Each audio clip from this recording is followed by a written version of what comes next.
আসসালামু আলাইকুম। প্রিয় মৌলভীবাসী, কেমন আছেন আপনারা? আপনারা ভালো নেই?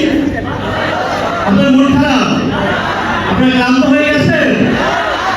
আপনারা এখন জেগে আছেন না ঘুমিয়ে আছেন? আচ্ছা, যেহেতু স্লোগান হচ্ছে, আসলে স্লোগান দেখলে আমি আমার মুখ সামলাতে পারি না। ঢাকার আন্দোলনে স্লোগান দেওয়ার অভ্যস্ত। আপনারা কি স্লোগান দিতে প্রস্তুত আছেন? তাহলে বেশ কিছু স্লোগান, যেমন আপনাদের সিলেটের রুদ্রসেন নামের এক ভাই শহীদ হয়েছেন না?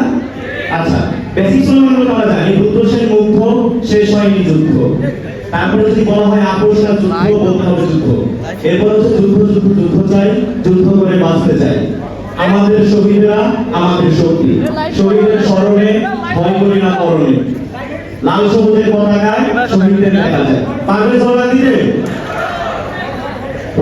আচ্ছা, দেখবো আপনারা কি জেগে আছেন না ঘুমিয়ে আছেন, এটা পরীক্ষা হবে। পরীক্ষা দিতে প্রস্তুত? দেখবো এই পাশ থেকে বেশি সাউন্ড হয় নাকি আপনাদের পাশ থেকে বেশি সাউন্ড হয়, সেটা দেখা যাবে এবার।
তাকে কি রাখতে পারবে নাকি আমরা এখানে বিচার করব?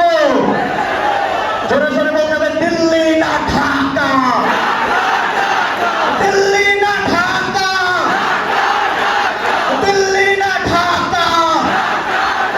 এই আপোষ না যুদ্ধ, আপনাদেরকে বলতে হবে আপোষ না যুদ্ধ, আপোষ না যুদ্ধ, দিল্লি না ঢাকা, দিল্লি না ঢাকা, দিল্লি না ঢাকা। যুদ্ধ যুদ্ধ যুদ্ধ চাই, যুদ্ধ যুদ্ধ